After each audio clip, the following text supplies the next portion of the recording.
everybody?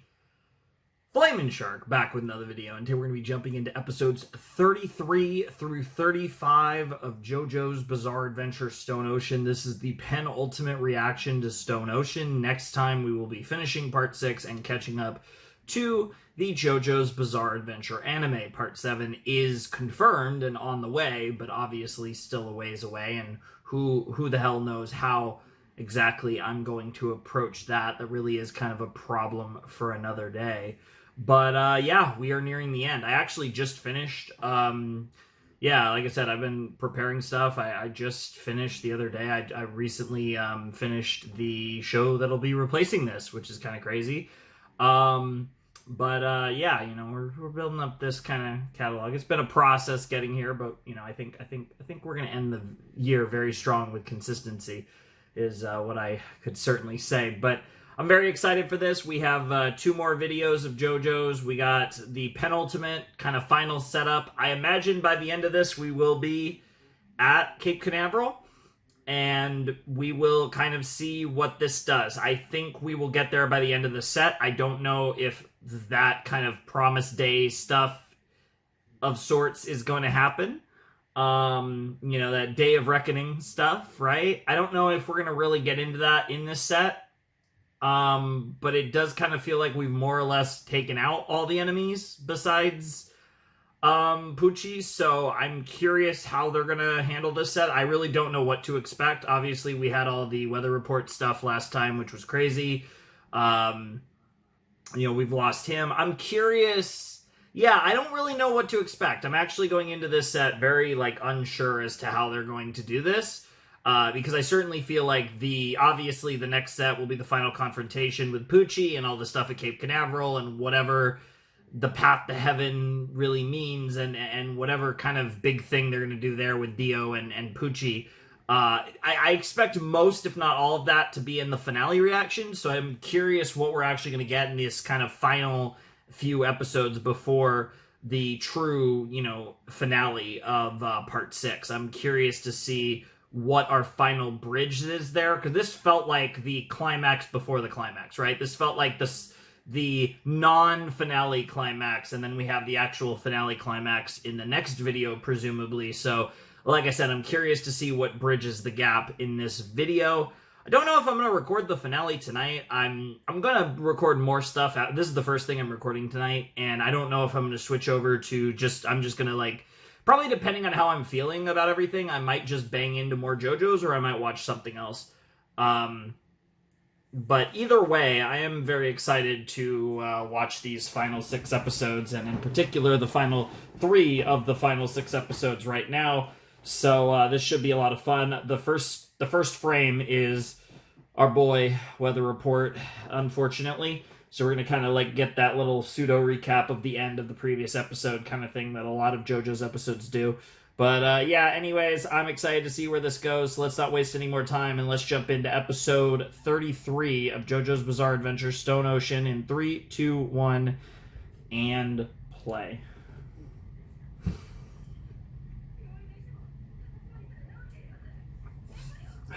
I put a little too much ice in my water.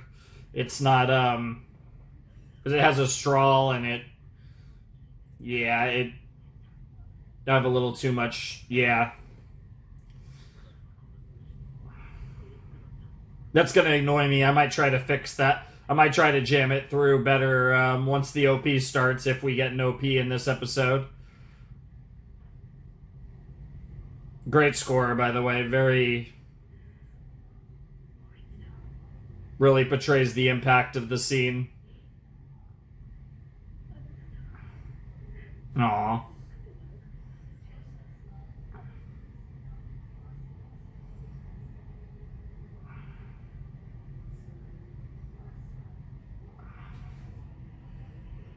This is transition to Pucci.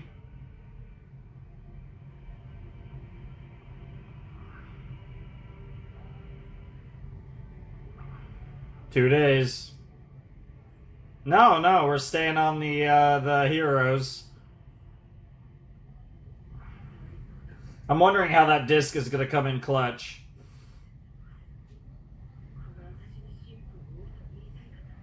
Hit them with the with the Danganronpa line there.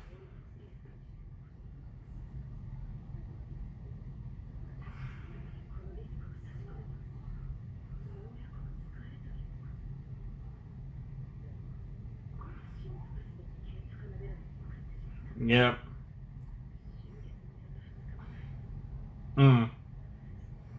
Yeah, now they're seeing all the Cape Canaveral, the space-related stuff. You have friends, but it does certainly feel like it's all on your shoulder.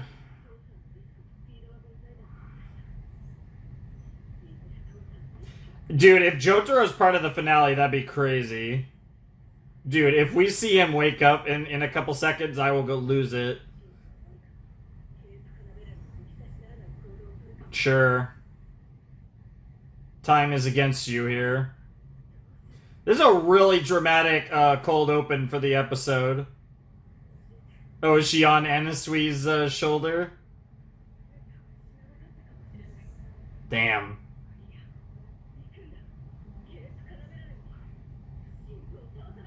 Yep. Yes! Yes, she is on his shoulder. Yeah.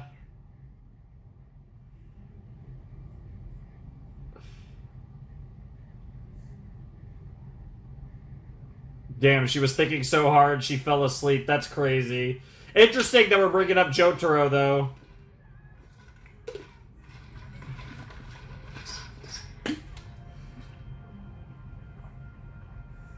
There we go, I fixed it. Had to wait for that opening, though.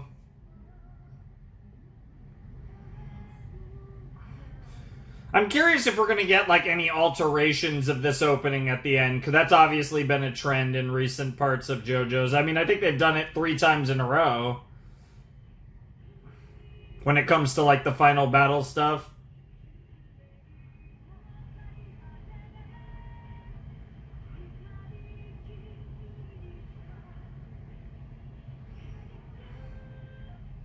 No, poor weather report.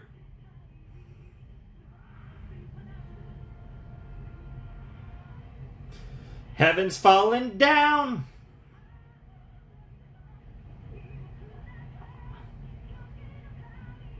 So I will shatter the ambitions of a mad god. Destiny is mine, though fear may cut it down.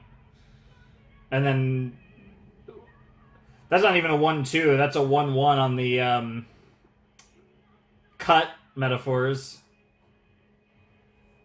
Very interesting. Like I said, I still find the lyrics of that song very fascinating. Gravity of the New Moon, huh? I mean, obviously I would have saw this title at the end of last episode, but... That's like a weird thing. I don't know. Someone just being like, oh, she's so cute. That actually feels weird to hear in JoJo's.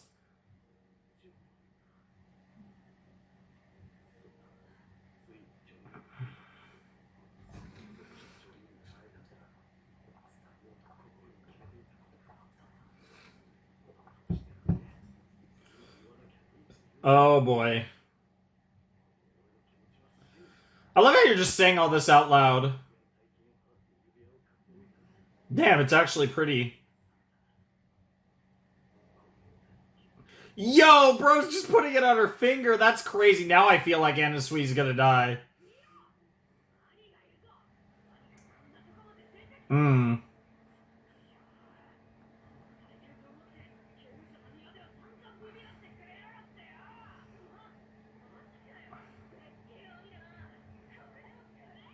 Damn, that was rude. What you... Oh, couple... Dude, these two.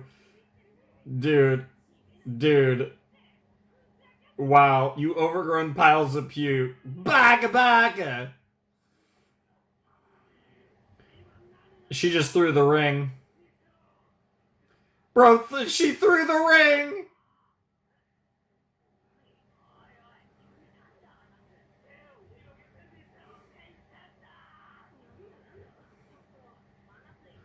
Oh. I didn't even process that. No, there's the ring. Is an alligator about to eat it? No, okay.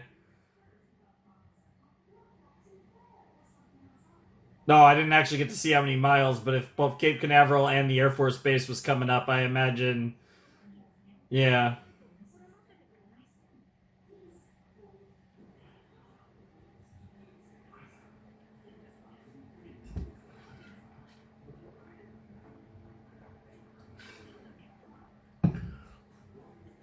that's crazy.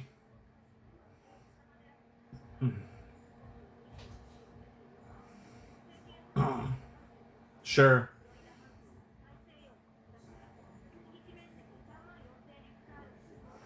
sure,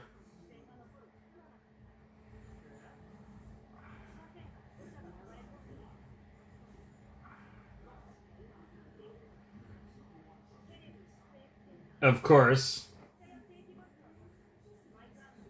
Yeah, and yeah, it's a NASA building, so it's not the easiest thing to get into. Yeah. Mm-hmm. One of my favorite movies of all time, actually, is Apollo 13.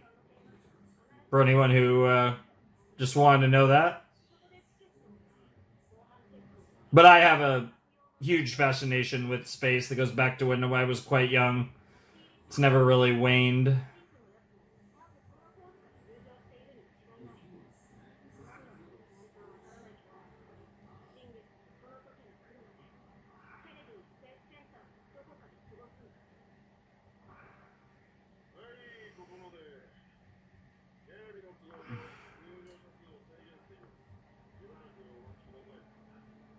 He is suffering.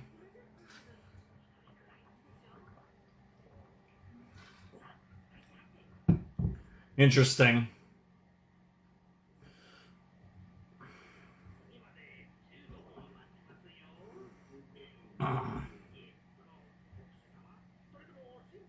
The latter.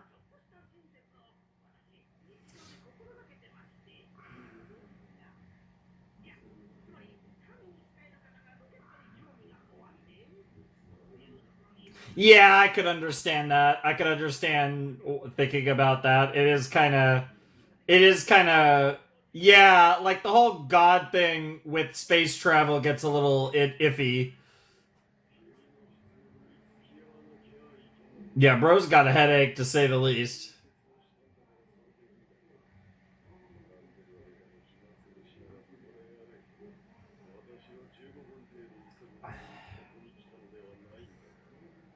Damn.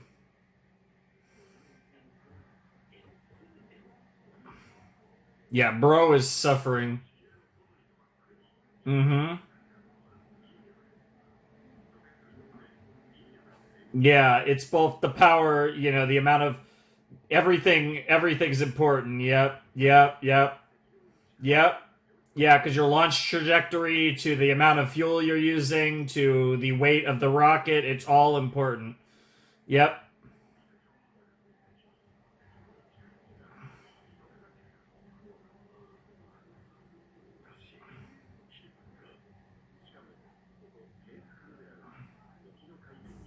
Oh yeah, it wasn't just chosen randomly.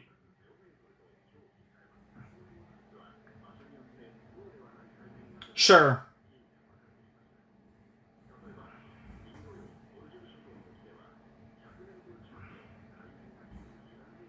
That's crazy to think about though when you think about visualizing that.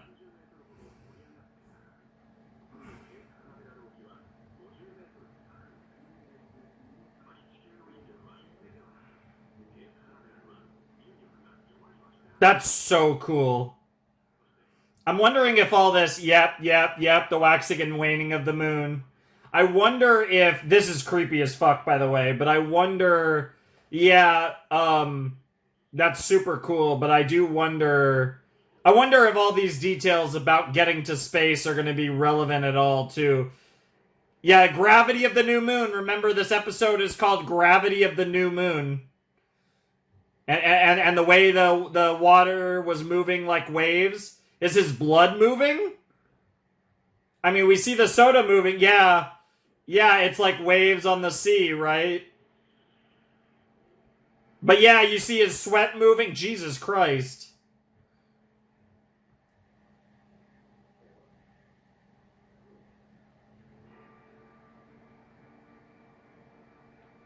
That's crazy. I love how all that happened and nobody even noticed. That's crazy. And as they said, JoJo's Stone Ocean. So he's already there and we're not that far behind. Yeah, it's like when animals are running away from like a natural disaster, they can like sense something's wrong.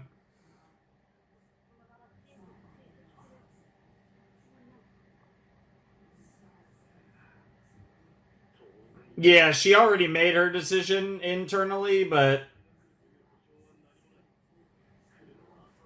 you just don't have the time to wait. Yep. All true.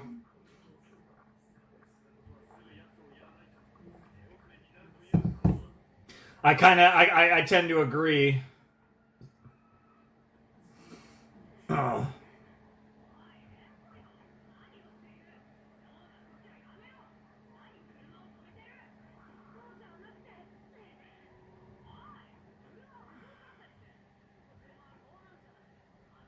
Yeah, that's all true. Yeah, that too.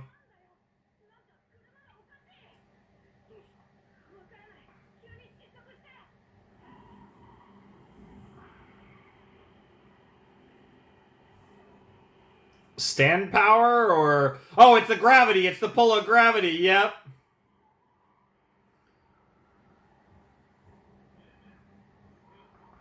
Yep. The pull of gravity. Yeah, it's like is he somehow becoming a moon? Like is Pucci like having such an effect on the gravitational pull, like the equivalent gravitational pull of a moon, or some like bullshit like that? Because I mean, obviously, you know, smaller celestial bodies have less pull than say like larger ones, like in this case, like if we're talking the Earth and the Moon. But I mean, obviously, a still is a very large. Yeah, because this is crazy. This is like, yeah, this is more than like. We've already passed like pretty almost any, just about any, and most like typhoon, hurricane, tornado type stuff. Yep.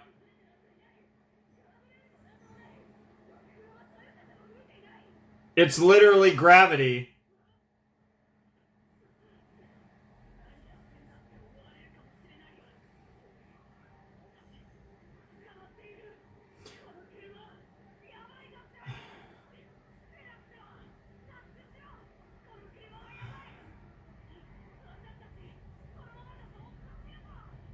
Oh, I love how they're shooting that to make it look like they're. Yeah. Yeah. It's all a matter of perspective, right?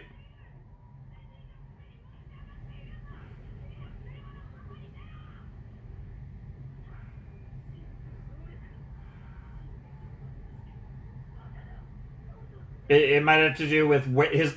He's at Cape Canaveral, and the new moon's getting closer and closer. I'd imagine seems to be awakening everything toward the horizon. Interesting.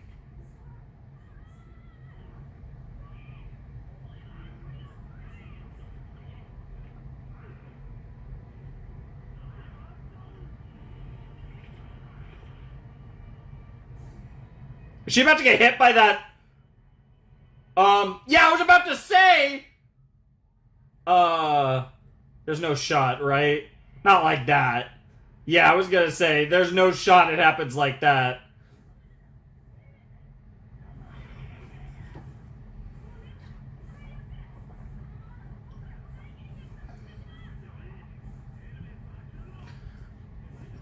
That's true. And Hermes is a survivor. I struggle to imagine that that would have taken her out.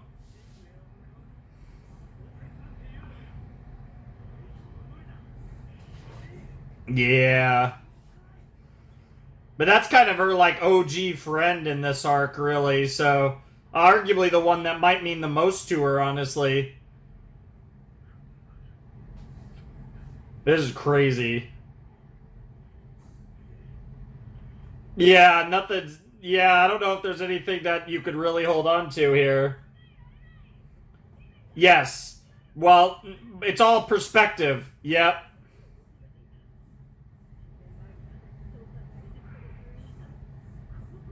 Oh? Heaven, huh?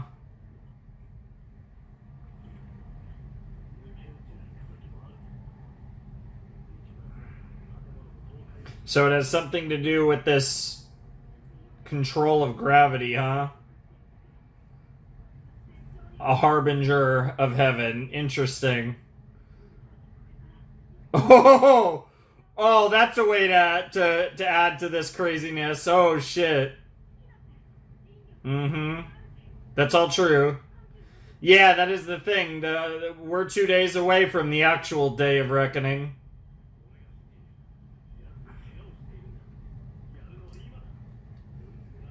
Problem is, you have to get to him. You're that close to.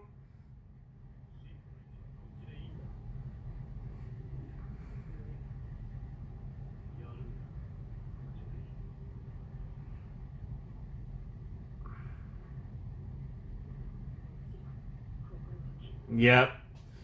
That's we're talking about Stone Ocean and Stone Free, but that's that stone will determination. Instead of Iron Will, she has Stone Will. Mm-hmm. You gotta do what you gotta do here. Hermes will survive and come back at the perfect moment. Mm-hmm. That's what's driven her this whole... She didn't even know it was driving her, but she's had a determination that's driven her this whole time, even though it's shifted a few times throughout. Yeah, we'll see about that. I kind of have my doubts that's going to happen. I feel like Anna Sui's either going to die or... Yep. Yep.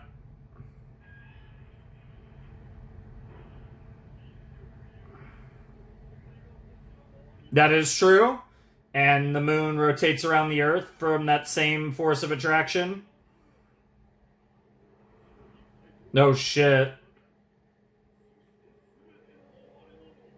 Oh my god, what are those eyes?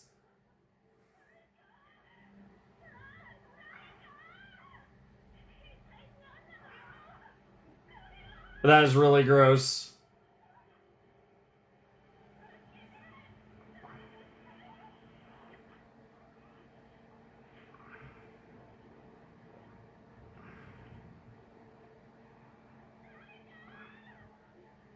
Damn. Dude. That's crazy. She has...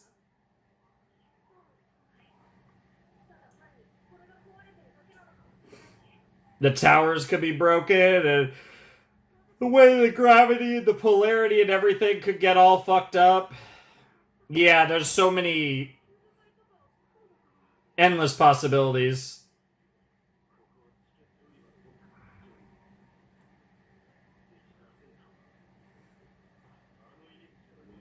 Yep. Dude, we're so close. We're so close. It's crazy because we do have like 5 episodes plus the rest of this one left. Even though I think we might be close to the end. Oh, oh, oh, oh shit. Oh my god. What in the hell?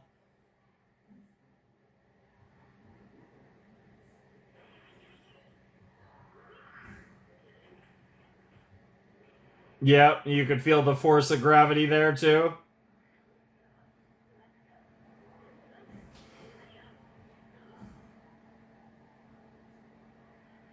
Yep. Not anymore. Yep, it's both of them. It's a fusion of the two. Yep, it's evolved. Yep. Yep. Oh boy, we've seen some broken stands, but a stand that can control gravity is fucked. This is so fucked. What the fuck? What the hell? Ew!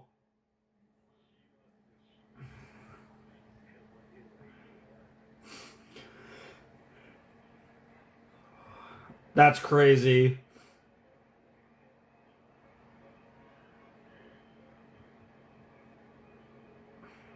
Day and a half.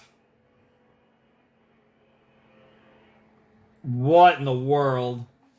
All right, well, it does feel like, I mean, one way or another, the final confrontation seemingly has already begun. Interesting.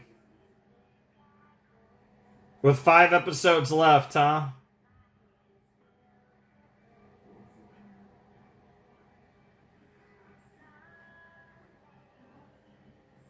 I might just end up finishing the show tonight. Like, obviously, it'll still be 2 videos for you guys, but I might try just go through this, depending on how it feels. Certainly after episode 35 when we get to it.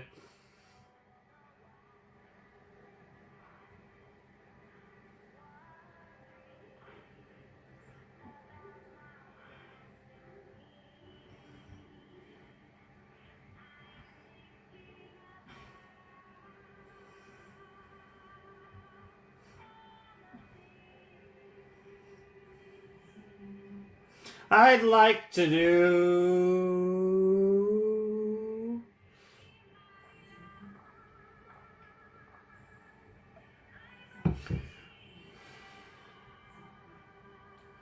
a distant dreamer. I swear, I never see Nats in here, and then the one time it's always when I'm recording. It's just specifically to try and annoy me. Alright, what do we got? That was Gravity of the New Moon. This is Sea Moon, huh? Interesting. So I assume Sea Moon is the name of the stand. I would assume it's Sea Moon, part 1 and probably 2, and then it's probably going to move into something else. I don't even know.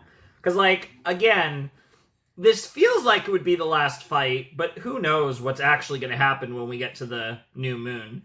I really have no idea, and I'm very curious given that we are essentially having our final battle with Father Pucci and the new evolved Night Snake / Green Baby stand, which I assume Sea Moon is the name of the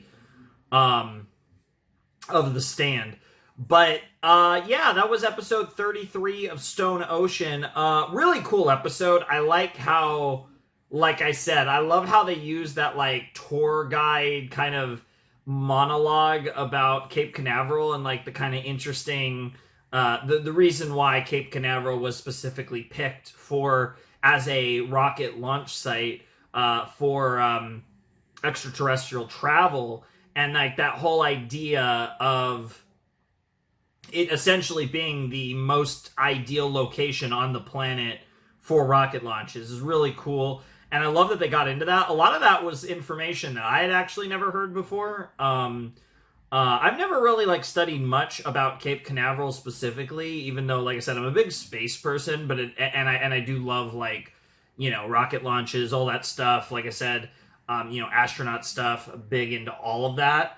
Admittedly, I'm a little more like I'm more, you know, stars and stuff is a little more, you know, actual space itself is a little more my like, I don't want to say area of expertise, but certainly, you know, I don't like to use the word study. That makes it sound very like like hoity-toity. But I'm you know, I know a lot about space and astronomy, and like the whole way that like a lot of astronomy and astrophysics kind of works in the grand universe, right?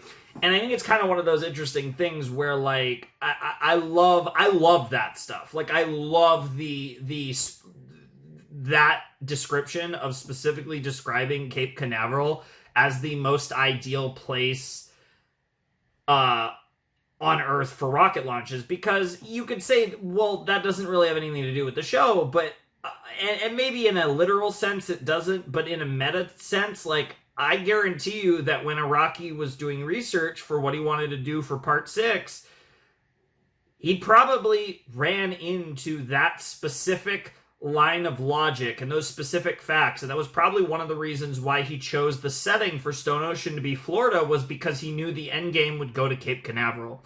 That's probably, I'm sure there were other reasons he might have wanted to do the United States in general for this. I mean, certainly when you think of, when you think of going into space, the US is the most prominent country in that, Cape Canaveral the most prominent site for that. So it's already got that, but then you kind of just add in extra layers that just make it even cooler. And it's one of those cool anecdotes that I feel like, yes, it has nothing to do with the episode, but I love the way it sets the scene and it sets the tone for what's actually happening. And it's being juxtaposed by the fact that Pucci's feeling worse and worse because his Stan is transmogrifying into this weird fusion between Green Baby and White Snake, creating this incredible pull of gravity. And I think it's so cool how they frame that. I think that was just one of those things. It's one of those things that like people aren't going to bring up when they talk about this. So I think it's cool to actually talk about it, because it's actually something that I could talk about that I feel like most people just would gloss over. But I thought that was a really cool detail that didn't need to be in the episode, but it added something, at least for me. I am very curious to see how we're going to fight this guy, because, again, talk about broken stands. I guess, like, the best thing going for them is that this is a brand new stand, and so Father Pucci isn't experienced wielding this stand that I'm going to assume is Sea Moon. And yeah, I don't know. I'm like very curious because, again, we've seen plenty of absolutely broken abilities, but this one's up there for sure. By all accounts, this does seem to be one of those stands that on the surface level feels pretty unbeatable. So I'm very curious to see how we go about beating Pucci here, because, again, one of the things that JoJo's does so well is they always find so many clever ways to win fights, and I feel like Araki never seems to run out of cool ways to end a battle and have a victorious, a clever victory for the good guys or what have you. So I'm very excited to see how this plays out, and I'm very curious just about the structure of the remainder of this show anyways, because like I said, we only have 5 episodes left, obviously 2 more in this video and then the finale, and we're already getting what by all accounts is the final battle, which does make me wonder, like, there's no shot we're gonna get Dio at the end of this, right? Like, there's no shot we're gonna like have some crazy like Dio resurrection battle nonsense, right? So what's gonna happen is we're gonna, I want to say in quotes, defeat Pucci, and then, but he's still going to able to theoretically achieve heaven, and then we're gonna beat him anyways. I don't know, because like we have to have a resolution for this whole heaven thing, right? And if anything, this stand that has now become, Pucci's new stand is likely necessary for the acquisition of heaven, or to achieve heaven, or to go to heaven. Like, however they're going to frame this, depending on what exactly Dio's heaven really is, we're about to get that payoff in probably the next video, but there's even a world where it happens at the end of this video, depending on what exactly it is. And I don't know. I don't really have like any, like, I've talked about how like it does feel like it does feel like this is leading to us at least attempting to go to space for some reason.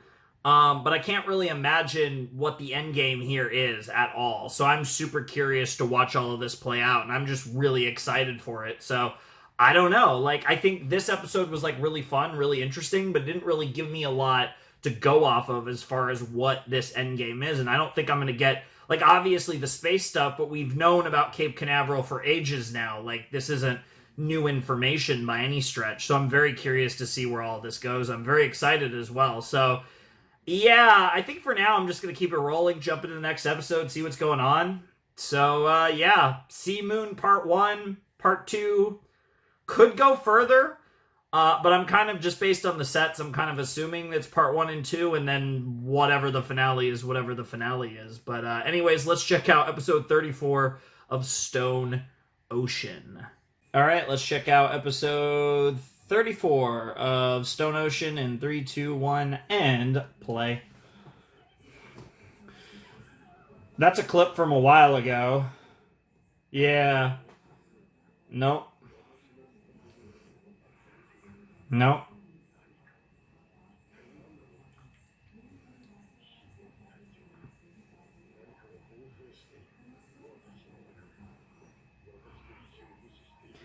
Okay, so he's not even controlling it. It makes you think of the world and Dio, huh?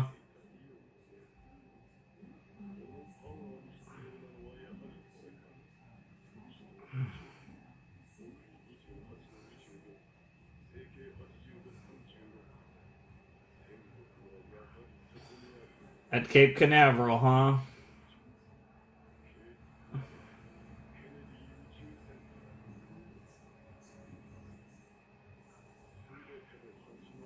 Yeah, that is true.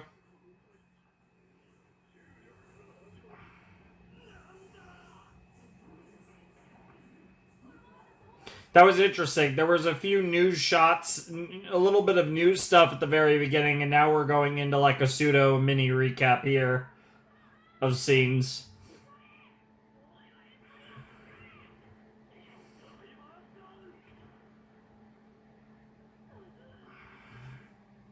It'd be fun to watch some reactions to Stone Ocean. I'm definitely looking forward to kind of looking back on this show. It's been a very interesting show. Certainly, I feel like there were a lot of really interesting ideas for JoJo's in this show that have made it feel relatively different from many of the other entries, while still having a lot of like cool ties. Because like I've talked about how in a lot of ways this is a spiritual successor to Stardust Crusaders, whereas Diamond is Unbreakable and Golden Wind feel a little more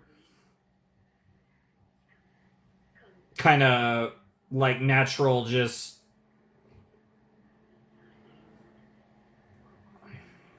I don't even know what I'm trying to say, but I think you guys know what I'm trying to say better than I do.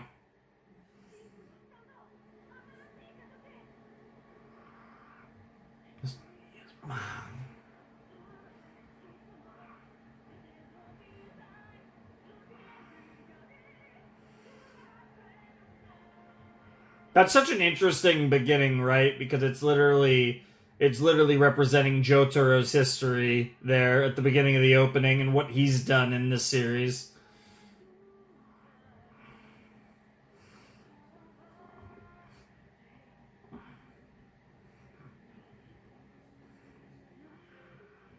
Never give up.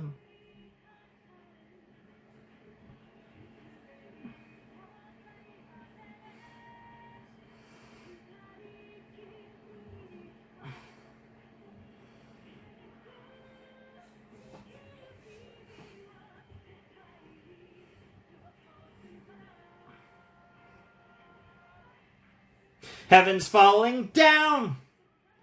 I love the way she says down and into like this chorus is so good. Sunny is mine. That one's good too, but the heavens falling down into the chorus so good. There are certain parts of this song that are just incredible.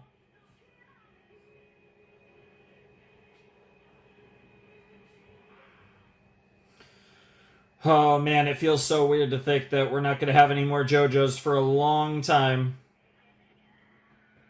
After, I mean, I know I have one more video, but like I said, I think I'm gonna be recording that right after.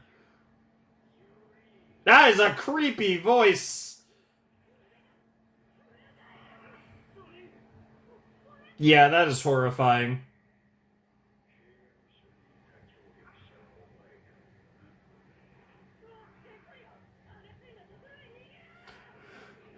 What in the world? I love that Stone Free has sunglasses on, by the way. I don't think I've ever commented on that, but it's so funny looking and I love it. It is interesting how like the body still looks like White Snake.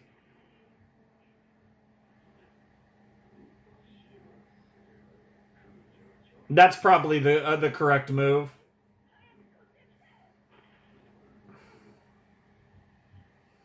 No, there go the cleats. And there goes your hair. What the fuck?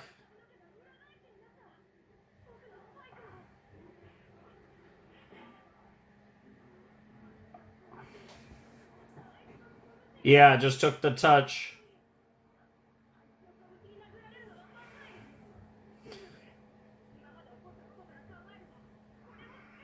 Yep. Ah! Yep, little Isaac Newton action here.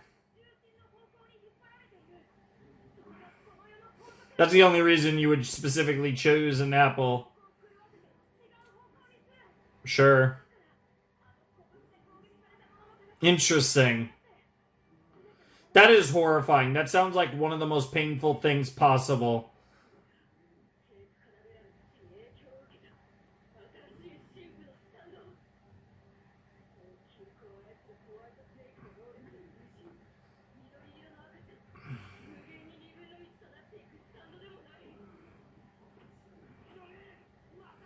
Here we go.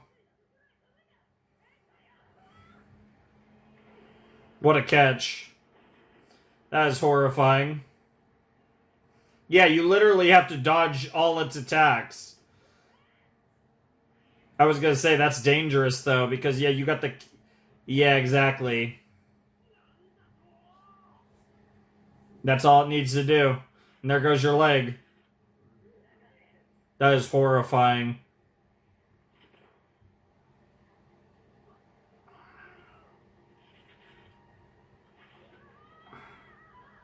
Yeah, this is some body horror if I've ever seen it.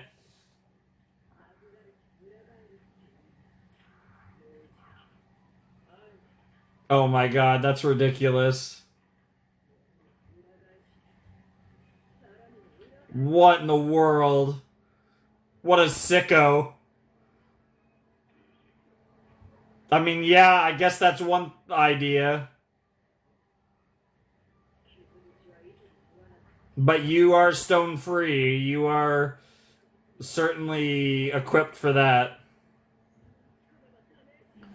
Alright, that's certainly a way to fight it, but that is quite the situation. Alright, JoJo's Stone Ocean, they're hitting the music.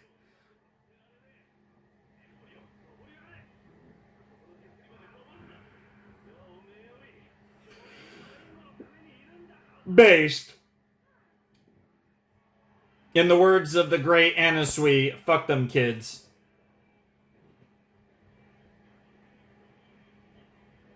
Emphasis on the Joe star. The Joe star. I love how she's just auraing with kicks. It's not even like stone free auras. God, that's freaky.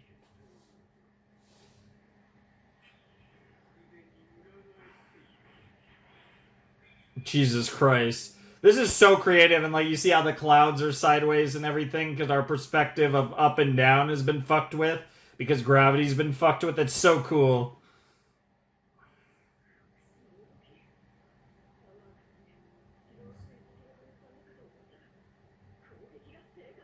No, it's literally like its own being. Yeah.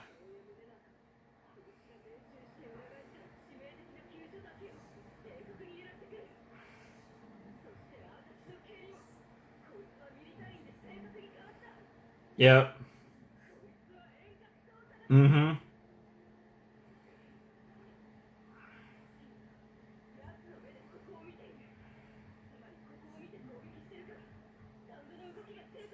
Maybe. Sure. Oh, there he is. I see the shadow. Yeah.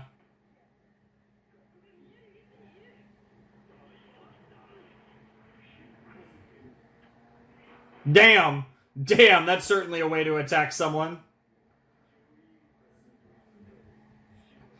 Yeah, it's hard to imagine the others being too much of a threat, really. I know Anasui's really powerful, but like Jolene just seems like if anyone's destined to stop you, it would be her. Damn, that's like a 2-in-1 combo there, saving Anasui and choking him out.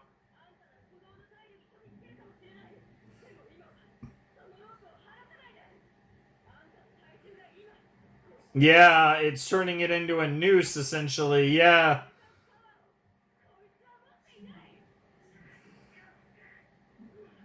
Yeah, that is a crazy way to try and kill someone. Yeah.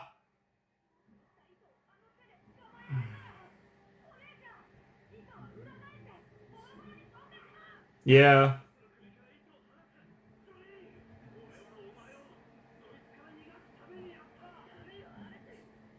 Yeah, this is an all-in move here.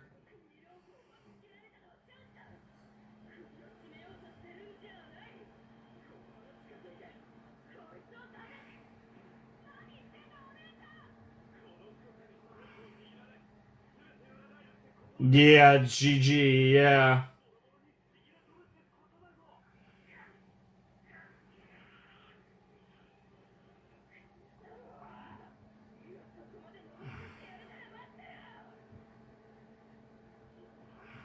Yeah. Yeah, she's locked into this.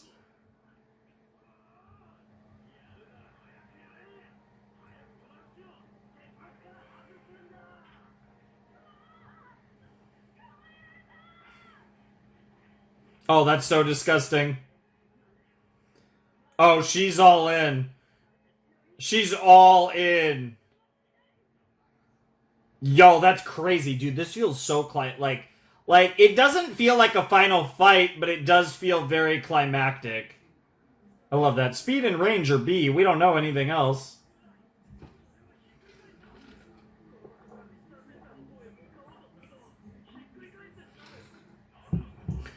I can't wait till the US government decides we should nuke Cape Canaveral in a few minutes.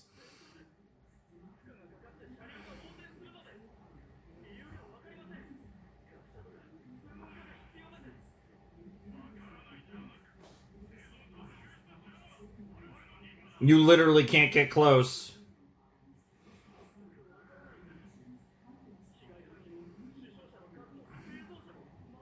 Yeah.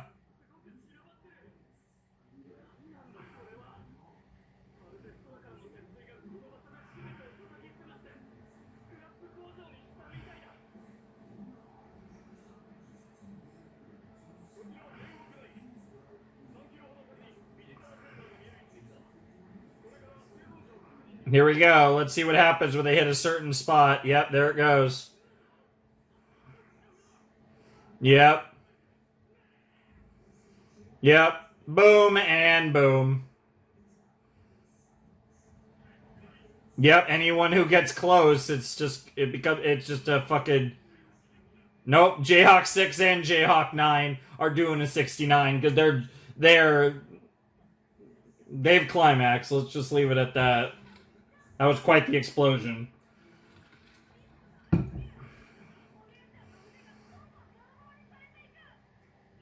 I love this. Do. It doesn't feel like a JoJo's OST, but this is a great score.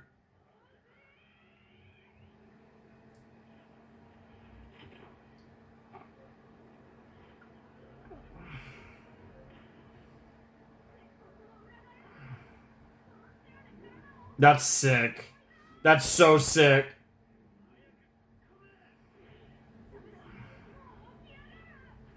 I love how it's still getting choked in all this.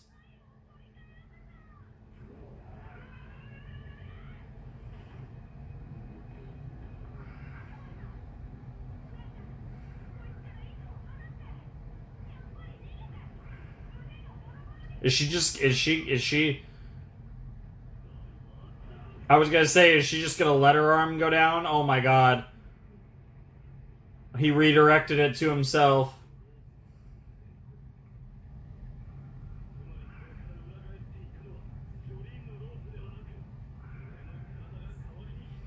Yep. Yep. Yep.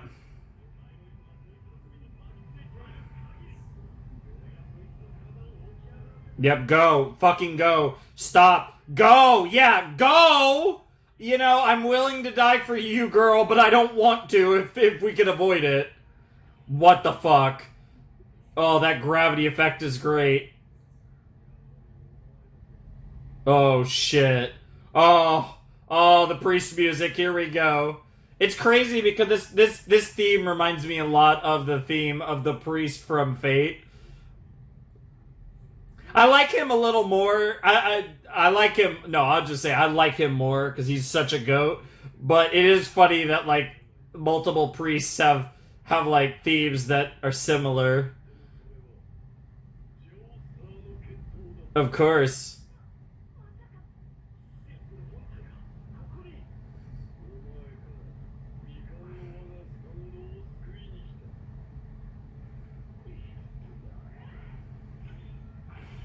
Oh my god.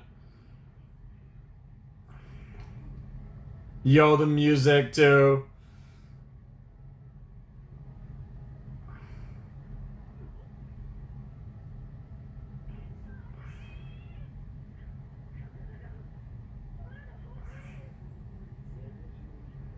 I'm the center of gravity. That's crazy. I mean, that does explain it. 36 hours.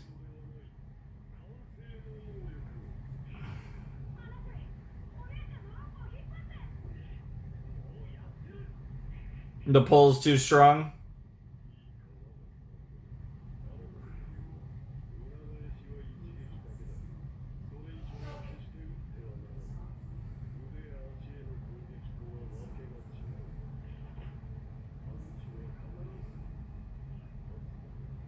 Yep. Usha. Um. Um. Um. There's no shot, right? What's the trick? There's no. Oh my god. Oh my god. Oh my god. Um. Um. She's not dead yet.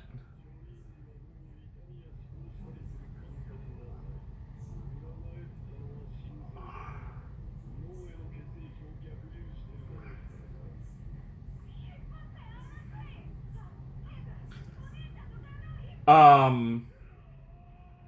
Um. Um. What the? Oh, dude, I just got chills. There's no. Oh my god, I have chills.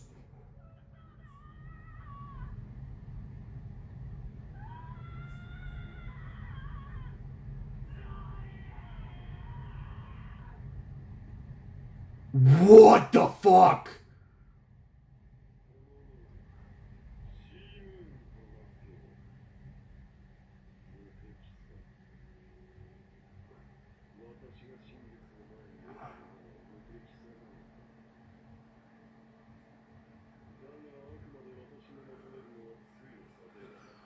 Oh my god.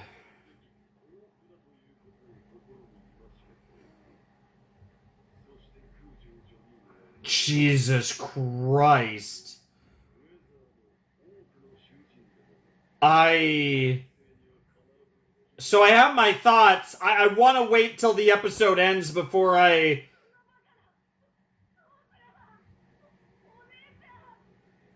Really?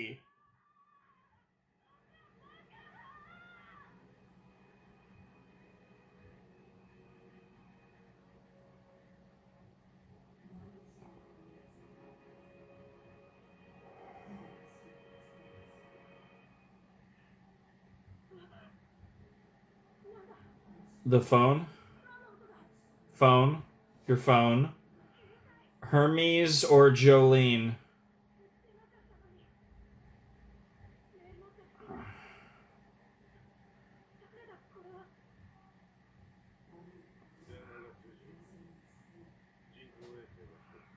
It's our boy. It's the goat. It's the goat.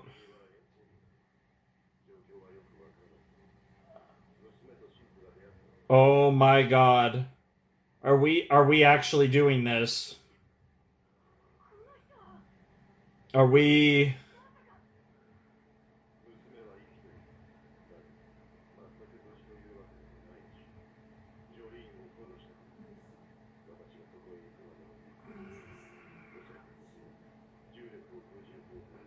has discovered how to counter his gravity. That's the only way she could have survived.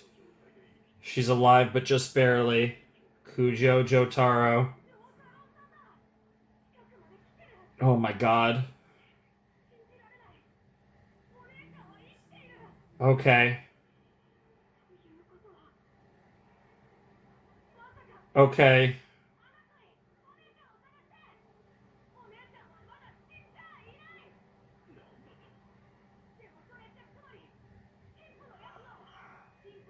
Yep. Yep. Yep. He was walking in and then he stopped.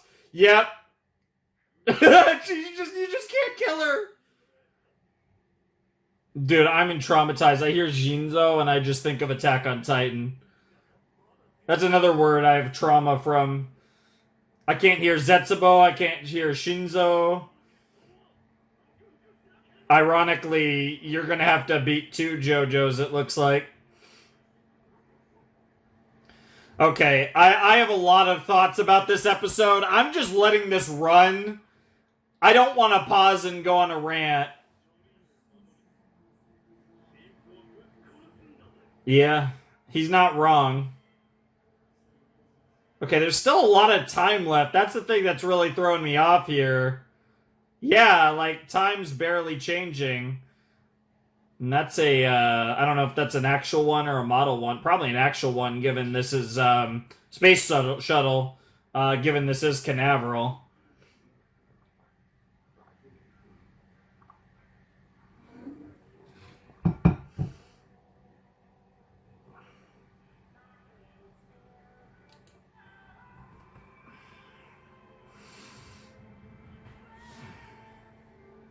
I have a lot to say about this episode, so I just kind of want to. I mean, I already know it's. I don't even know why. Yeah, okay. Like, yeah, I'm not even gonna. It's part two.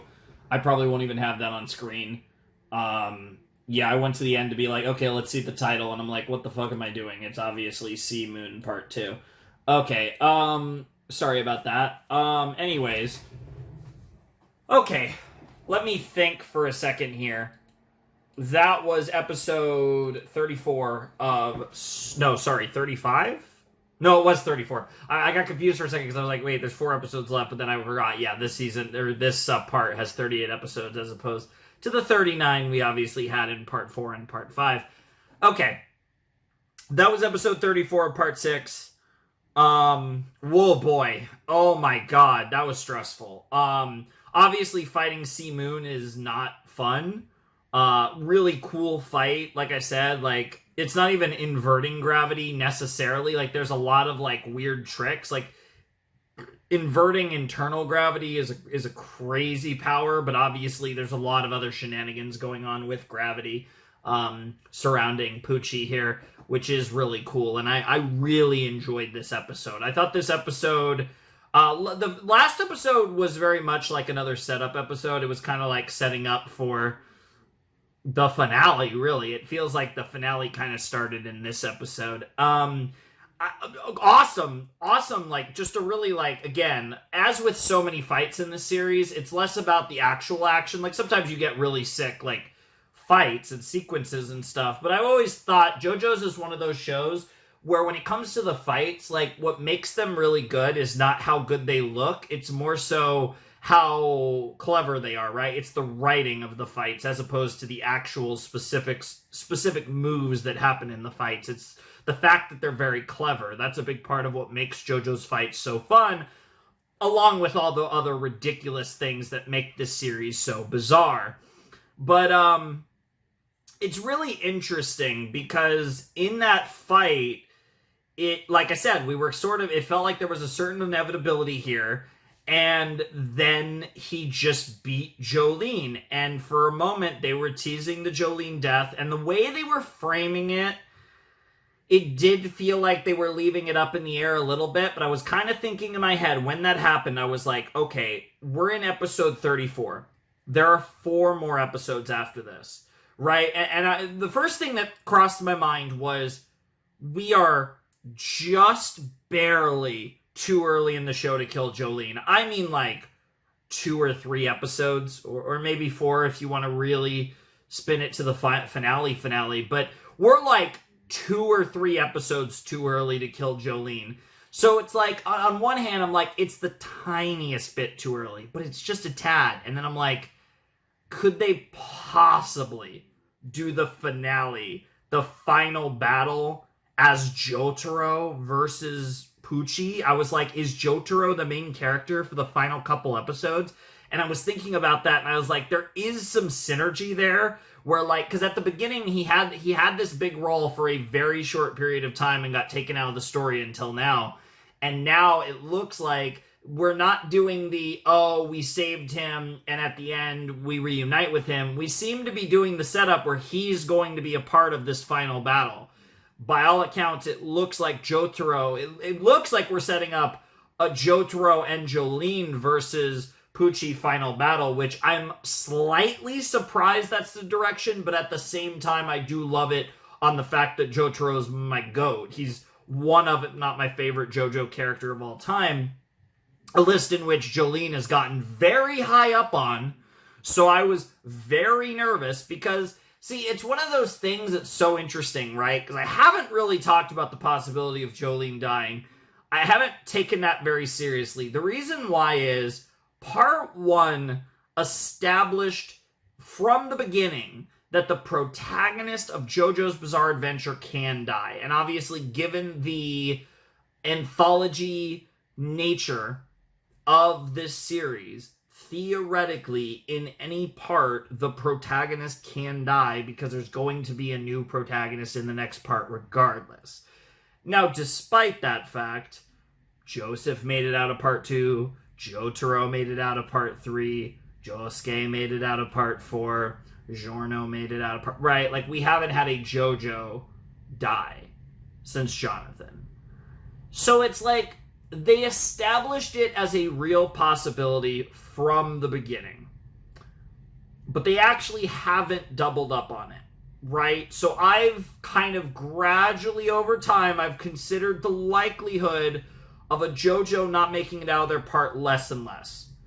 You know, I've generally been thinking at this stage, it's quite unlikely that we're going to lose a JoJo. Now, it's kind of one of those things, though, where it's like, that's kind of part of the cleverness of, like, maybe it's time, right? Maybe it's time for Rocky to remind us that a protagonist can die in this show, right? Because it's been since literally the beginning of this of this franchise that he's done it. And we're on the 6th protagonist, which means the last 4 have made it out. So it's interesting to think about that possibility. I think, ironically enough, I wasn't taking it seriously. In the moment, I was like, especially the way they framed it, I was like, okay, it's a tiny bit too early. But I was like, wait a minute, are they really doing... Because they've already... That's the thing, she already saved Jotaro. I was like, oh my god, is Jotaro going to tag in and get revenge for his daughter at the end here?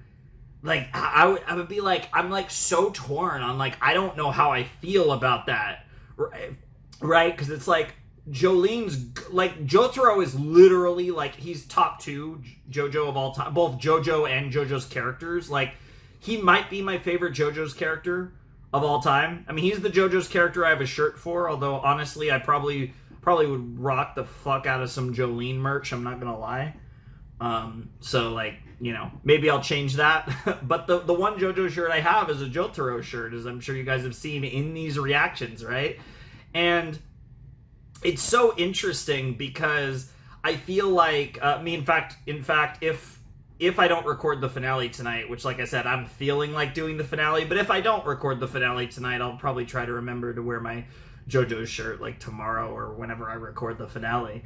Because it wasn't on my mind when I was, figuring out what shirt I was going to wear today and all that shit. But, yeah, it's kind of one of those things where it's like, I really, like, Jotaro's my guy, right? And Jolene is one of my favorite characters in this franchise, albeit not as much as Jotaro. She's not behind by a lot because she is one of my favorite JoJo's characters and my third favorite JoJo's, which, again, a third favorite JoJo is like a hard list because, like, I'm not the biggest fan of Jonathan or Josuke. I like them, I don't love them.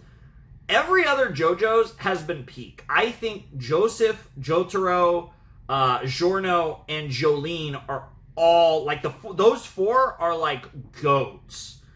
And I think I probably order them again. Joseph versus Jotaro is so weird because I feel like Joseph was my GOAT, and Jotaro over the course of the series, I liked Joseph from the beginning, and Jotaro has just grown on me a little bit at a time over time. And I think, honestly, if I'm being completely honest, and it's so weird because I think Joseph is just like, he's so goated, but I think if I had to order them, I'm probably going Jotaro, Joseph, Jolene, Giorno, but all four of them are goated, right? Like, to me, the legendary JoJo's are literally so far 2/3 of the JoJo's. I think, like I said, I think Joseph, I think Jotaro, I think Giorno, and I think Jolene are all legendary JoJo's. Now, I like Giorno the least of the four, but I still think he's an absolute GOAT.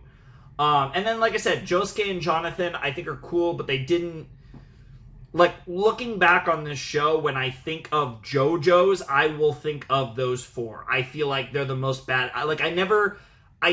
Jonathan was, I think, perfect for the first JoJo. Like, he's such an emblem of righteousness, and then we obviously bastardized it with Joseph and with Jotaro. But I think Jonathan was the perfect original JoJo. Even though he's one of my least favorite JoJo's, I really appreciate him being the first JoJo. I think that's just perfect for this series' origins. I really like Jonathan in that role. And then Josuke is just like the JoJo that I just didn't vibe with, right? Like, I like him, but he's never felt like a JoJo. Like a JoJo's protagonist, in the way that, like I said, the other four just feel like JoJo's. And what's really funny about that is Diamond is Unbreakable is an incredible part, right? It's so good. The villain's incredible. The small town setting, the crazy, noisy, bizarre town is fantastic. And there's a lot of great characters. So my girl, one of my OG yanderes. Like, I mean, there's a lot of characters. There's manga artists that are amazing, right? Like, Kishibe-ron was so good. There was so many great characters in that. And again, I think narratively it was one of the most interesting parts of JoJo's. And just a really cool part. Like, I understand, like, if somebody says their favorite part is Diamond is Unbreakable, like, I totally understand. But again, I think one of the weaker points of that show relative to other JoJo parts is I don't find the protagonist nearly as compelling. I think the origins of how he's a JoJo is probably the best of any JoJo. Like, the absolute absurdity with Joseph in that part is goated. But, like, I think, right, like, I think in part 4, because obviously Jotaro had a role in part 4 as well, and I feel like in part 4, I was so excited to see my boy Jotaro, and, even if it was at the expense of Josuke, whereas here, I still like Jotaro more than Jolene, but I want Jolene to see this through, and I was thinking about this, and I'm like, man, I am so torn on the idea of Jotaro, tagging in at the end, right? Like, because I love him so much. And I'm even thinking about, like, the tag team, which is what it feels like we're gonna get, right?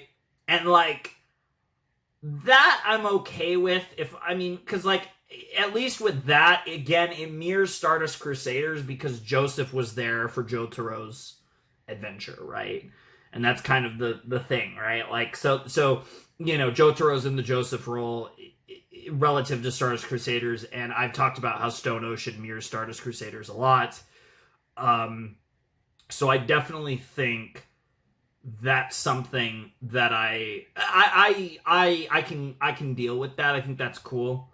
But man, like they put me in a blender there for a second when they were really teasing her death. I didn't really think that was happening, but like I could not take it like serious. I mean, there's enough reason in the show to at least take that moment seriously, right? And it seems like she's gonna live. I'm curious how she's going to what she figured out about the stand, and yeah, we're all racing towards Jolene now, so that's pretty exciting. But yeah, I can't wait to see what this next episode looks like. Yeah, kind of got distracted on that. There was so much good stuff in this episode.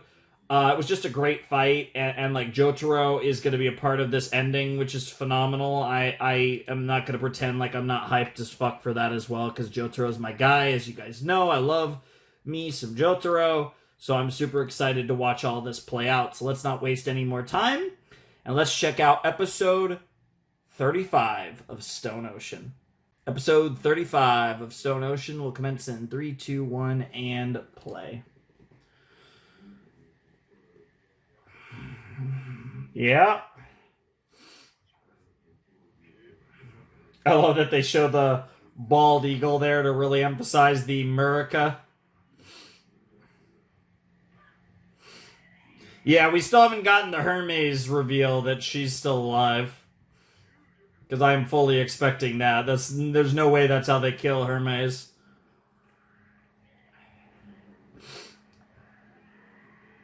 That's so disgusting.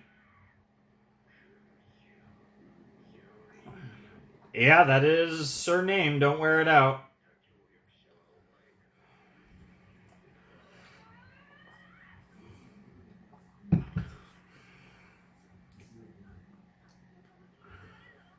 That might be an understatement, bro.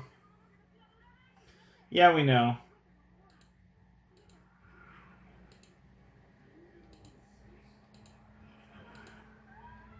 Yep.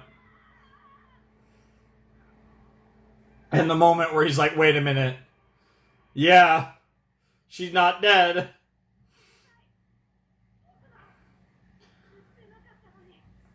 Shouts to the goat, Jotaro.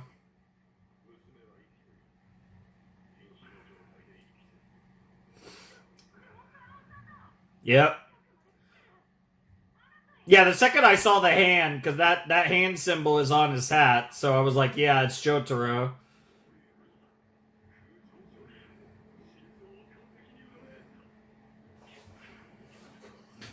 Yep. Overcome the protagonist bloodline. Truly a feat for the ages, a feat that no villain's been able to overcome.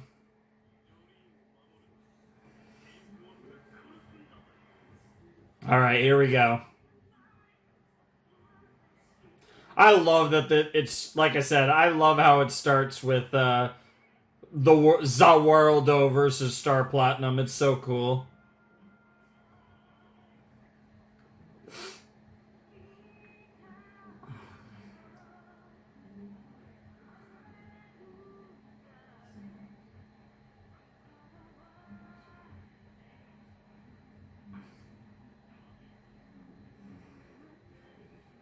Never give up.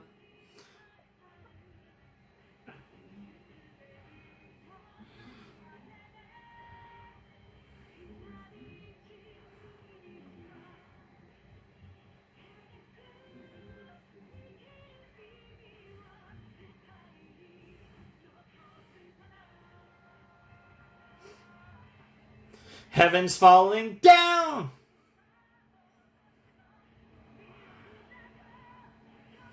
I've really enjoyed both of the openings for this show. We didn't get 3, we only got 2, but it's hard to complain, because I think both of them in their own ways are really good. But I mean, almost every JoJo's opening is an absolute banger, so I mean, what a shocker.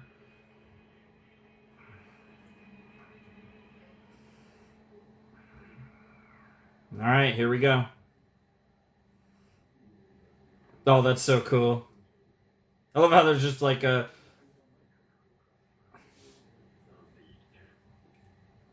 Yeah, we saw her like chest like internally like...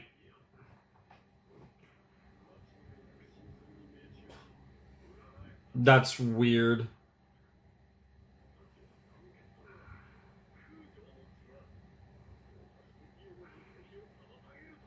Yes, it like I said, in a lot of ways this is weirdly a repeat performance of Stardust Crusaders.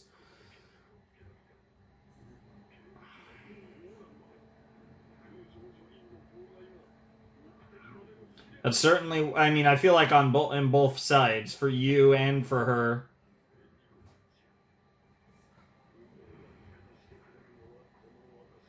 We'll see about that.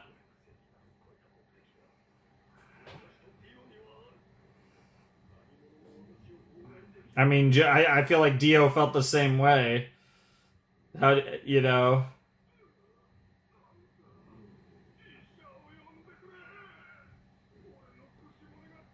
I think there's a lot of you that's really messed up.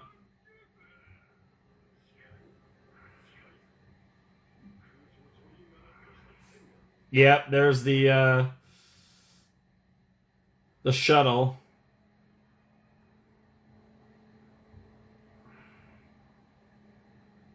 A piece of her outfit.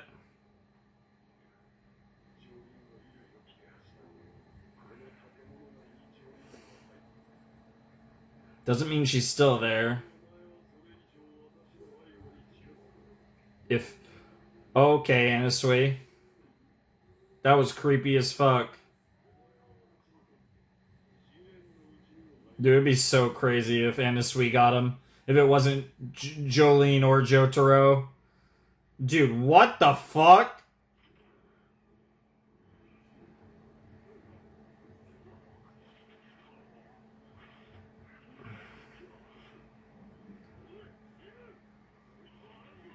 Yeah, I was about to say. What in the fuck? Oh, God. Bro. Bro, Anasui's unleashing. That is crazy! Dive her down. Dude, that's crazy. Dude, what the fuck? Using his gravity bullshit. Ew. What a way to dodge an attack.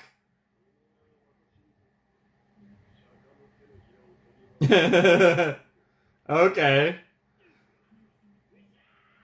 Interesting way to call him a monkey.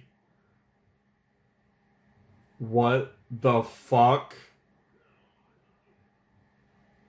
I was about to say, those are green nails. It's gotta be Jolene.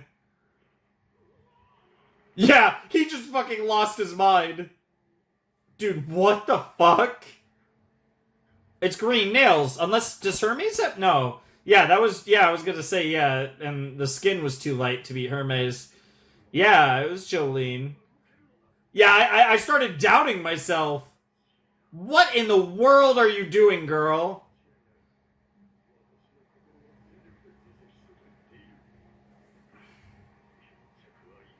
Yeah, this is the opposite thing, right? Like they were thinking we have the priest cornered. Now he's thinking I have Jolene cornered, right? They're both thinking in the same manner. It's like a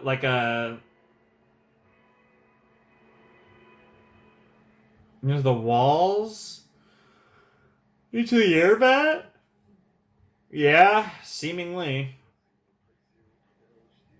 Yeah, even he's like, I don't know about the combo of Jolene, Jotaro, and Anasui. That's a lot to ask for. Yep. Yep.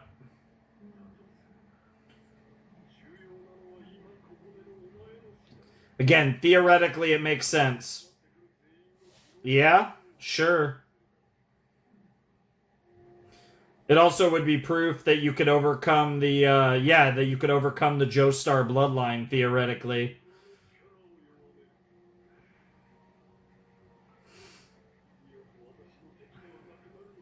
Like, that all tracks.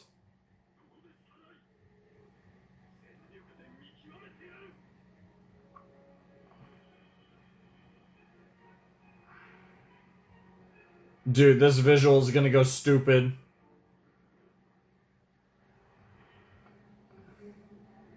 Literally trying to smoke her out. Bro, what the fuck? Dude, what are these what are these Jolene demon hands? There's the thread. What the fuck? I love how they're not even showing her. They're only showing her hands. Yeah, what is happening? He did see the butterfly mark, tat, whatever.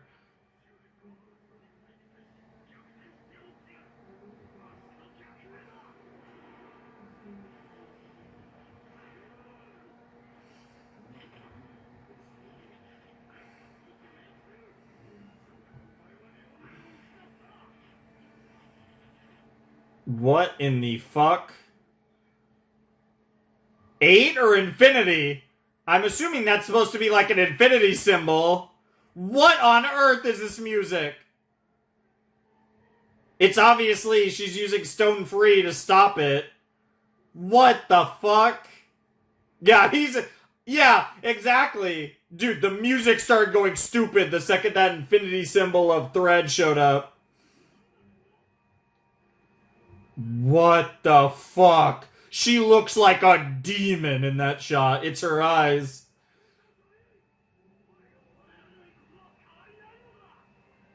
Bro.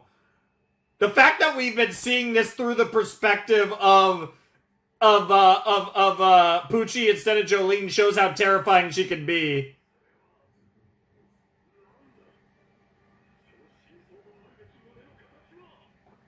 Yeah, she's somehow using her threads to, like, make parts of her disappear almost. Yeah, it's the same thing. She's, like, keeping it from inverting using her threads. Mobius strips. Interesting. Never heard of that, but I guess we're going to get that explanation in a second. But so interesting we're seeing this fight through the perspective of... Okay, here we go.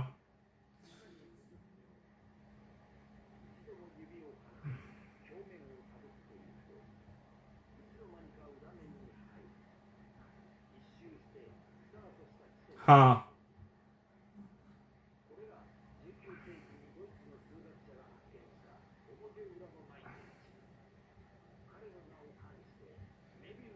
Sure.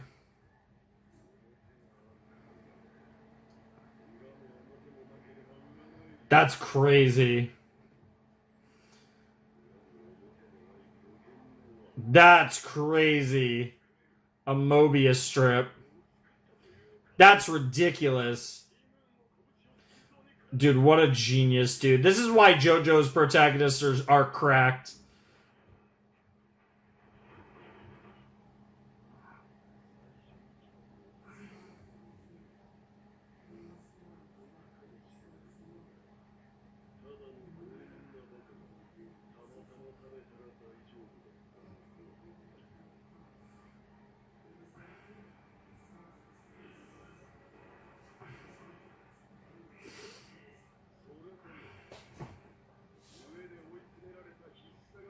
Sure. Yeah, were you lucky or desperate?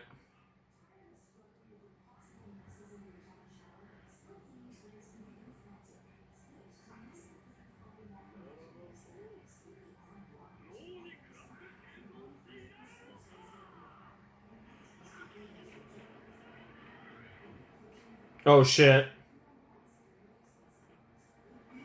Dude, what the fuck?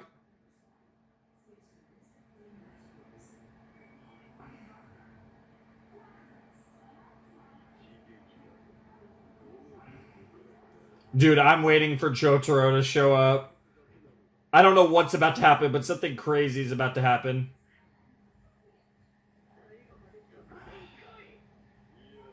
He bro's like, I'm not fighting you like a I'm not fighting you in your battle, because that's how you win your battles. I'm not playing your game, girl. Mm-hmm. Yeah. Yeah, because he knows he's not going to underestimate you.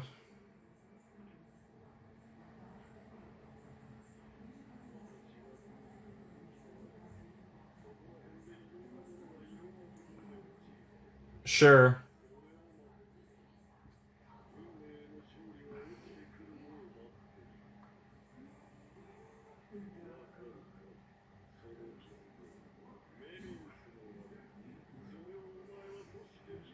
Dude, that is so trippy. A gun?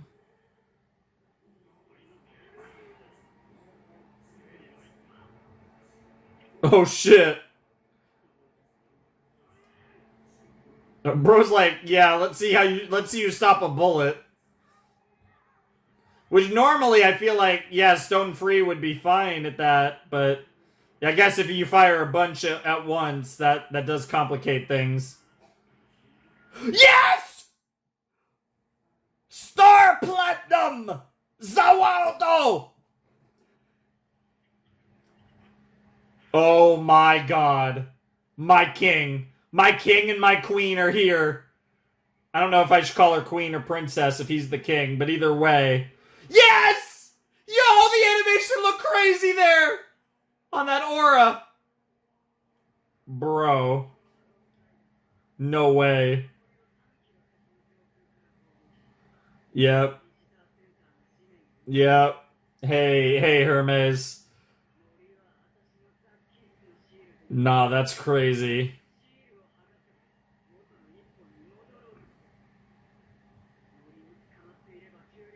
Yo, what? That's insane.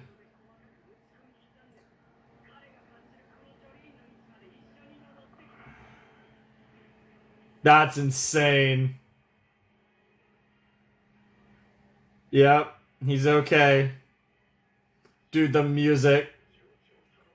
Yep. And here's Anasui and Emporio. All your enemies. Yep. How the fuck is he getting this out of here? How is he getting out of this? Because we still have 3 more episodes.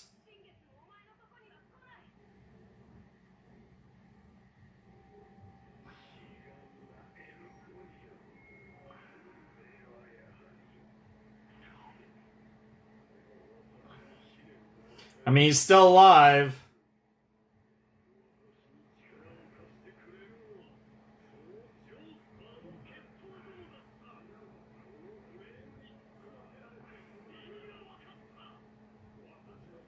Interesting.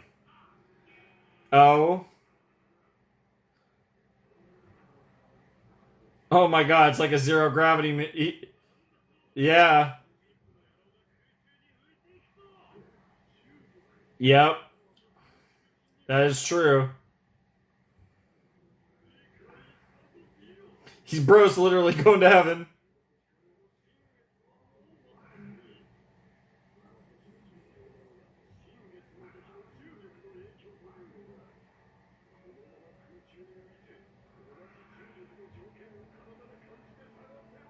That's crazy.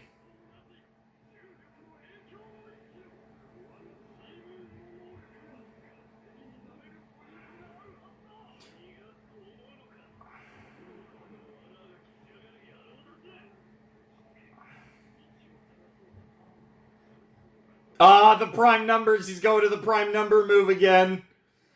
Yep, his classic.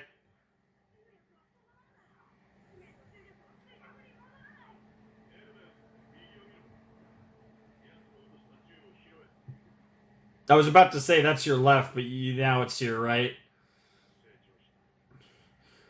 She really has. Oh my god, these two having a bond. I need Jolene and Jotaro's relationship in my life so bad.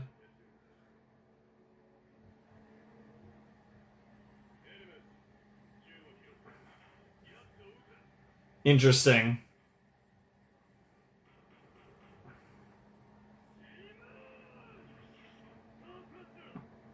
And there it is. Star Platinum Zawardo.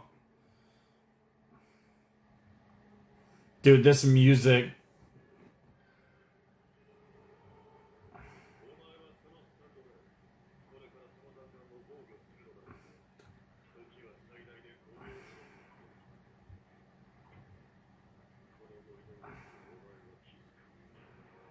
That's crazy.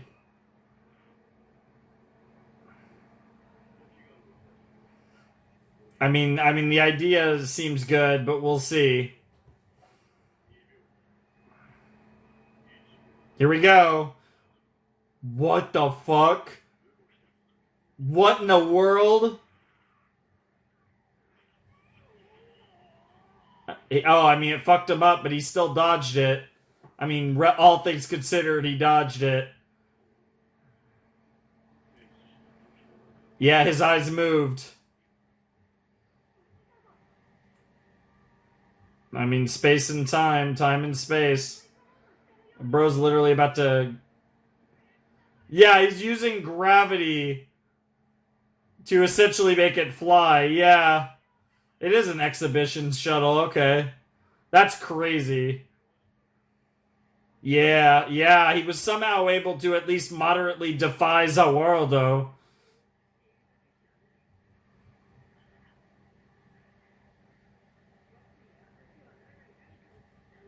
Oh, yeah. Yeah. I mean, he just has to find the exact spot, and he was counting the his prime numbers to focus. That's crazy, using his gravity power to essentially fly in a shuttle. Exhibition or otherwise.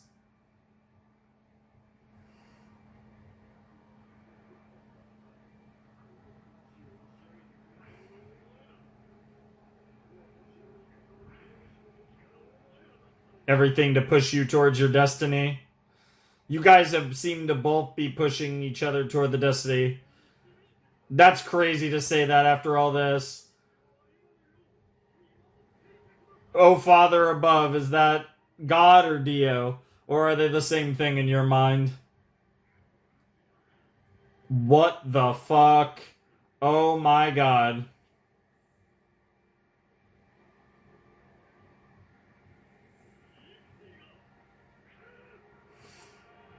To be freaking continued is crazy. Oh my goodness. Okay. The crazy thing, too, is Jolene is still fucked up and having to use her Mobius strips just to survive right now. Alright, I guess we didn't have to wait for the new moon after all. That's crazy. I guess we're gonna see what Sea Moon at full power looks like soon enough. We are on the water. Cape Canaveral is on the water, so this is fitting. I mean, Florida in general is on a lot of water, but Cape Canaveral's right on the water.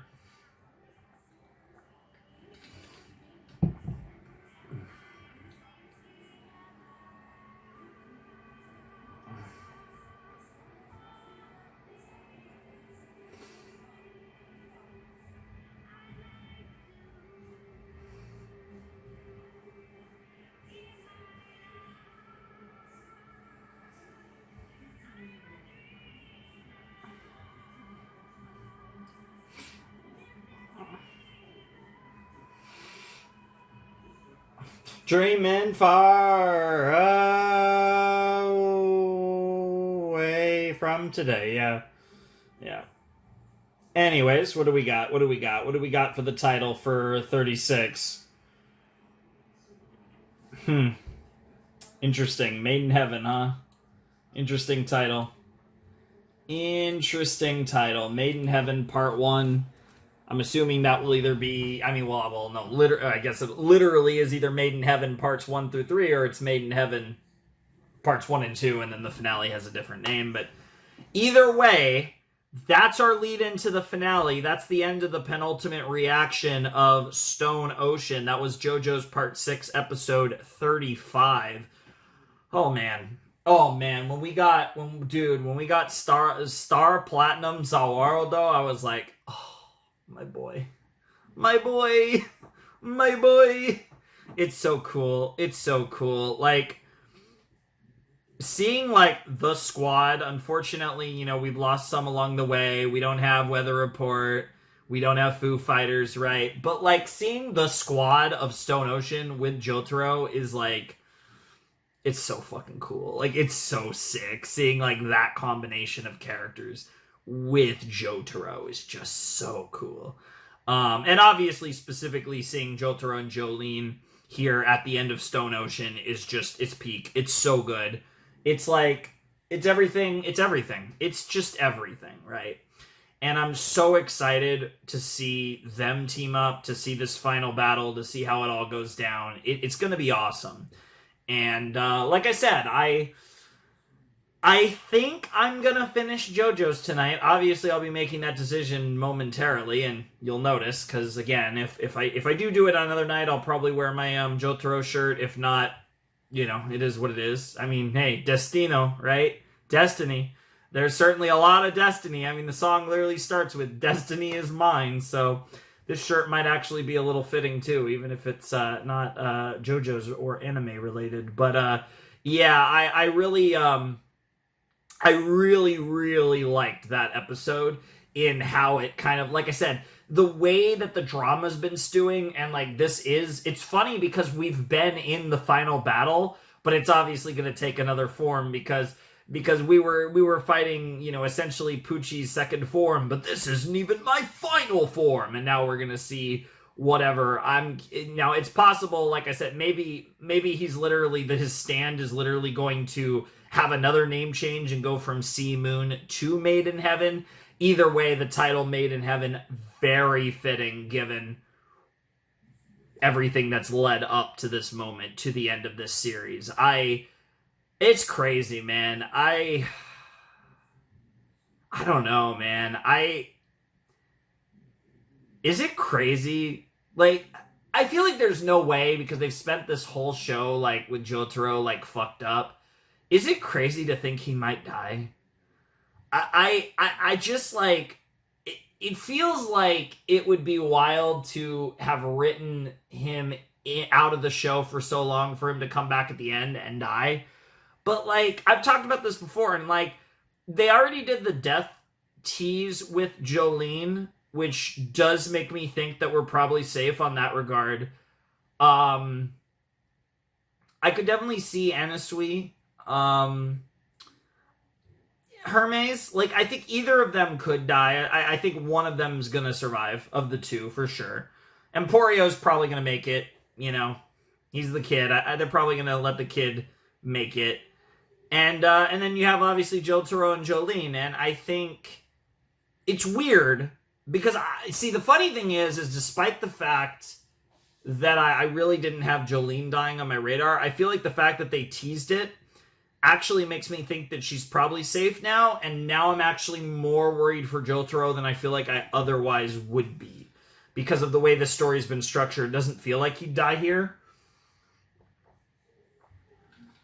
But I don't know. Because I do feel like someone on the hero side is going to die here. I know we've lost Foo Fighters, we've lost Weather Report. I still think we lose at least one more squad member here. One or two. Probably one if it's actually a JoJo. Probably one either way, because it's probably either going to be, like I said, it's either going to be one of Hermes or Anasui, or it's going to be one of Jotaro or Jolene. And I think it's more likely, I think Anasui is the most likely if I had to put my money on someone. But I'm nervous. I'm definitely nervous, because I don't want to see any of them die, but obviously if it's one of the JoJo's, I will fucking, like, I might lose it. That would, like, break me if it was one of the JoJo's. Like, Hermes would hurt, Anasui would hurt, because I really liked both of them. I think we've had such a great squad all around. Foo Fighters was tough.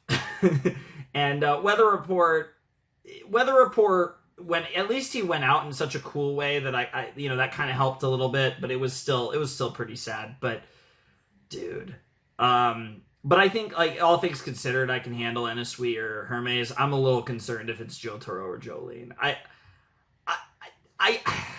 I don't feel, like, completely confident, but I do feel okay. I feel like, I mean, relatively speaking, it's the end of a JoJo's part.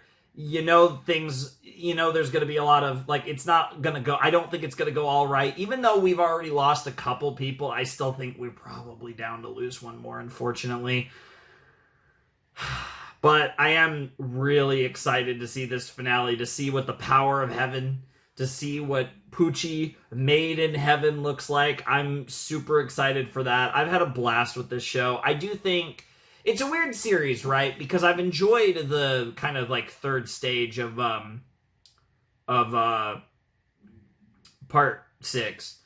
I do think it's a little weird, admittedly, that like this like third act of part 3 or part 6 is like not in prison. Like the whole Stone Ocean like prison thing was kind of like the gimmick of this part, and we were only in prison for essentially 2/3 of the part. I think the last stage of this, right, this third act of JoJo's part 6 has felt, I guess the best way I could put it is this third act of JoJo's part 6 has felt like a normal JoJo's part. Weird to say normal and JoJo's part in the same sentence, but you get my point, right? I think one of the things I really enjoyed about part 6 was that the first 2/3 of the show felt different. Like the prison aesthetic and vibes and dynamics put an interesting spin on part 6. You combine that with the female protagonist, which kind of has its own spin, right? This is obviously JoJo's has a lot of like weird like masculinity and femininity, and like the way that Araki plays with both is really interesting. But to kind of see that inverted, right, with a feminine character, but a feminine protagonist, a female protagonist, but still very much a JoJo, right? And to kind of see, that kind of being emphasized more on the other side from a gender perspective while still being a JoJo's series is really interesting. And like those two things gave Stone Ocean a really unique identity that separates it from all the others. And obviously, like, yeah, the fact that the protagonist is a woman is a very obvious distinction for part 6. But I think it's less about the literal fact of the matter, and more about like the ways in which you can play with that narratively, and especially in a world as weird and unique and bizarre as JoJo's. And I think they did really cool stuff there. Combining it with the prison aspect is what really, like, I think those two elements combined really makes this stand apart. And I think I've really enjoyed the later stages, and there's been some crazy moments, some tough moments and all that. But I do think one of my biggest complaints, I guess you could say, about part 6, at least with the end, is it does feel... And again, I think part 6 was one of, if not the most unique JoJo's part until the final act. The final act feels very JoJo's. And obviously that's not a bad thing because I love JoJo's Bizarre Adventure, but one of the things I appreciate about Stone Ocean was it felt so different while still feeling like JoJo's Bizarre Adventure. But just like the whole setup of it felt so different. It's one of the reasons why I really like Diamond is Unbreakable, because it's like, oh, usually these are all like, we're going on these adventures around the country or around the world, right? And then part 4 was confined to a small town. And there was such a interesting aura to that, right? And then like obviously Golden Wind, we went kind of back to the status quo that we've more or less set from parts 1, 2, 3, and 5, where it's an adventure, like it's in the name, right? But that's kind of what makes parts 4 and 6 really unique, is that it's still a bizarre adventure, but it's taking place in an enclosed space in the case of part 4, and literally an enclosed space in the case of part 6 with Green Dolphin. So I do think there's something to be said for the fact that Stone Ocean kind of loses its Stone Ocean in the final act. I don't love that, just because I think one of the things that makes Stone Ocean so cool was the prison stuff. And it's weird because what I'm complaining about is for this show to become like more normal JoJo's, which again sounds crazy, but you get what I'm trying to say, right? But this has been a fantastic series. I love every JoJo's part. I think it's very hard to judge them. against each other, I really struggle to rank my JoJo's parts because I have all these different things in my head. I think, I think I think at times there's moments of all of them except for the first two where, there are moments in all of parts 3 through 6 where it's like, okay, sometimes each part of the longer ones has felt like, okay, at times this feels a little long in moments. And that is one of the interesting things about part 7, right? Because part 7 supposedly is going to go on forever. Who knows how long it actually is going to be in an anime form, but it's going to be really long, right? It's going to be the longest part of JoJo's and all that. And I'm really curious to see how they handle that, right? How Rocky handles that. Because I do think I do think there are times in all of the parts of JoJo's after the first two where it does sometimes feel like things, like we linger on things a little too long at times, right? Like, I don't think it's like a big problem, but I just find that interesting to think about, like, what if a JoJo's part was really, really long, much longer than any of these, because supposedly that's how part 7 and part 8 are. So it'll be really interesting to see that in anime form and how... Because on the flip side, apparently part 7's like the GOAT, right? Like, part 7's considered like one of the greatest manga of all time. It's apparently just iconic. It's legendary.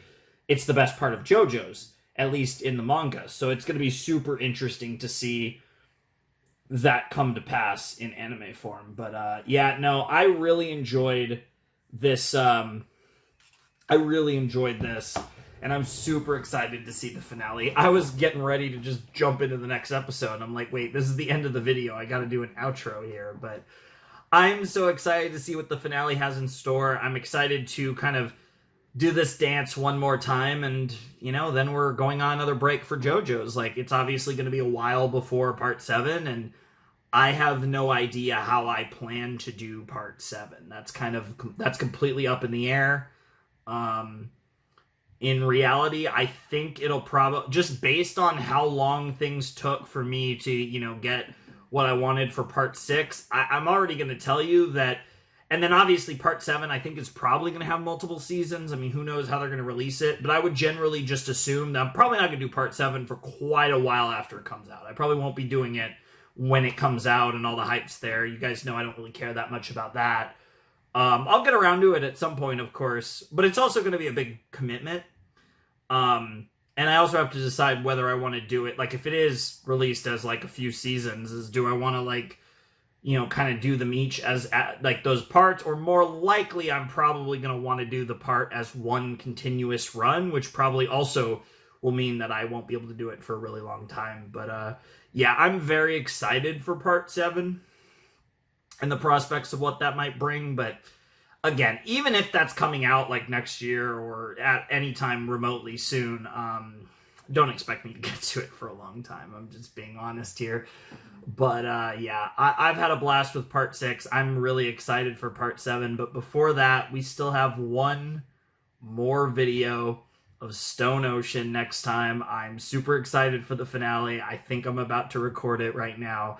And I can't wait to see how the hell we're going to beat whatever Made in Heaven is, whatever Poochie and White Snake / DaBaby / Sea Moon's final form is. I can't wait. It's gonna be crazy, and I'm super excited for it, as you might expect. Anyways, without any further ado, I must bid you adieu. Flaming Shark signing out. Hope you have a wonderful, fantastical day. I'll see you next time with another video, and I'll see you soon with the JoJo's Part 6 finale. Thanks for watching. Peace.